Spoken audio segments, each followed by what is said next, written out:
Bienvenue dans un nouveau vidéo de la chaîne intemporelle. Aujourd'hui, on va parler de comment s'habiller comme Thomas Shelby.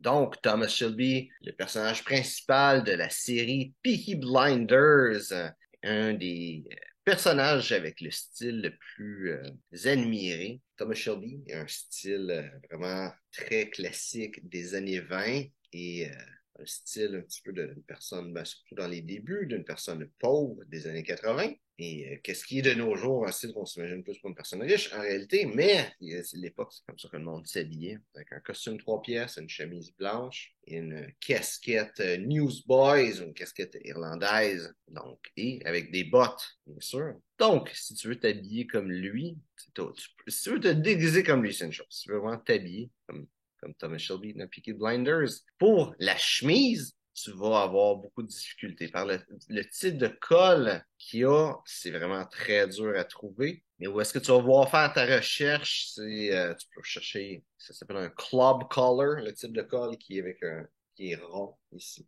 qui est un des cols qui portait le plus souvent.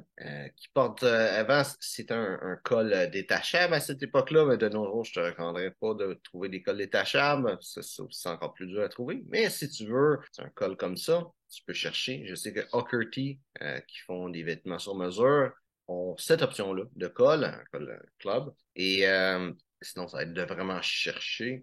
Personnellement, je te dirais, le mieux, c'est de ne pas tout chercher un col club, puis d'avoir un col un peu plus moderne, un peu plus classique, là, un col français. Et ça peut te simplifier la vie, mais si tu veux ce type de col-là, il va falloir que tu cherches. Sinon, pour le reste de qu'est-ce qu'il porte, c'est toujours un 3 pièces. À cette époque-là, tout le monde portait un 3 pièces. C'était vraiment un faux pas de ne pas avoir de gilet. Et c'était encore une époque où les gens avaient le gilet et le veston qui étaient le même. Un petit peu après, il y a eu un temps où ce que les gens ils changeaient le gilet, il y avait un gilet différent. Ou est-ce que c'était populaire de faire ça? Mais temps, c'est vraiment avec un gilet. Et aussi, par après, il y a un temps où est-ce que juste pas de gilet pantoute, c'était ça qui était populaire. Donc, tu t'habilles comme Thomas Shelby. Mais un gilet, qu'est-ce qu'il porte? C'est pas mal tout le temps du tweed ou de la laine. Sinon, c'est pas du tweed. Donc, une habit 3 pièces, c'est pas si dur que ça à trouver. En réalité, si tu veux faire ça sur mesure, c'est peut-être ça qui va être le mieux. À cette époque-là, je sais pas si c'était tant du sur mesure que ça ou c'est quelqu'un qui le c'est prend quelqu'un de la famille ou qui achetait à quelque part qui le faisait. Dans les années 20, c'était dans le début des vêtements, de la production de masse, mais je pense que c'est encore une époque où est-ce que les vêtements étaient vraiment faits plus sur mesure, de façon artisanale. Plus que la série avance, si t'as pas vu Peaky Blinders, je veux pas te dévoiler de punch, mais plus que ça avance, plus que ces choses vont bien, donc éventuellement, c'est sûr que c'est du sur-mesure qui porte. Si tu t'habilles comme Thomas Shelby va dans du sur-mesure pour avoir vraiment quelque chose de beau, quelque chose de le fun. Il prend des bons matériaux, de quoi de naturel. À cette époque-là, les matériaux synthétiques, ça n'existait pas dans les années 20, et de toute façon, c'était une époque où les gens voulaient avoir de quoi qui dure longtemps. C'était, dans les années 20, quelqu'un qui avait pas beaucoup d'argent, mais il fallait qu'il s'habille avec un habit quand même, parce que c'est comme ça que c'était la vie. Fait qu'il y avait un habit. Il portait juste ça tout le temps. Il y a peut-être une coupe de chemise, comme c'est avec des cols détachables, donc une coupe de colle.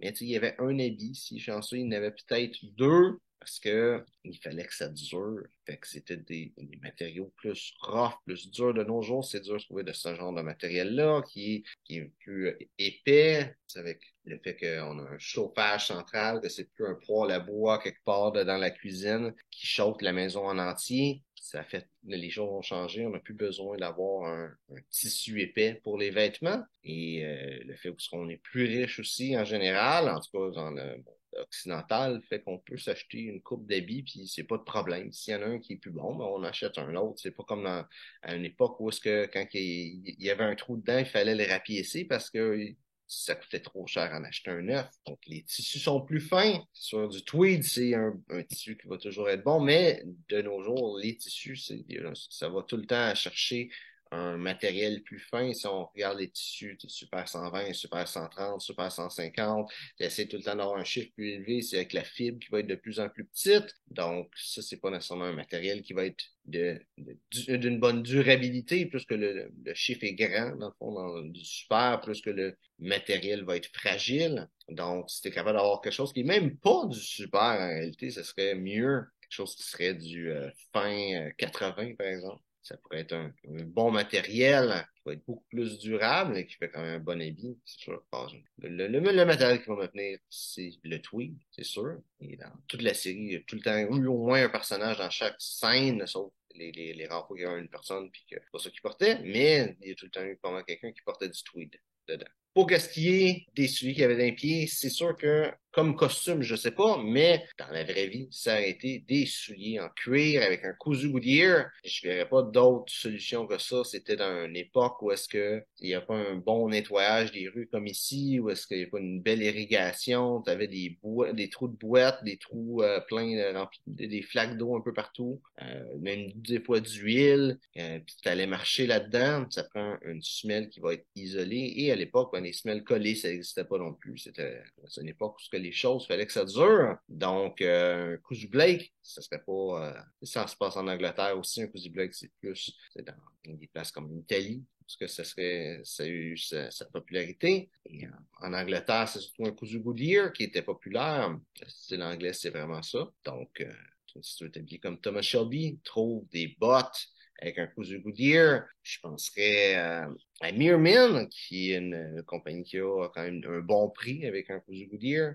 Je penserais aussi à Thursday Boots, qui c'est pas vraiment des vêtements plus d'époque, mais leurs bottes sont de qualité, le cuir est très confortable, la botte est confortable très vite et c'est un bon cousu. La semelle est un petit peu moins de qualité que Meermin. C'est pas une semelle day-night, même si ça ressemble beaucoup, mais ça, un coup que tu fais, après la première fois que tu vas avoir changé ta semelle, ben là, tu vas avoir, après quelques années, quand tu vas changer ta semelle, ben, tu peux mettre une semelle day-night, puis avoir de quoi d'une belle qualité, ou même mettre une semelle en cuir. Et finalement, pour qu'est-ce qui est de la casquette irlandaise, c'est pour t'acheter une casquette ou un chapeau de qualité. En quoi, ça, c'est toute la qualité. Qu'est-ce qu'il porte? Thomas Shelby. Le mieux, c'est d'acheter d'un chapelier. Trouver une place, pas un magasin de chapeaux, mais un chapelier. Si tu restes dans la région de Montréal, il y a Henri Henry qui est une place formidable pour des chapeaux. Il y a un choix, un grand choix de casquettes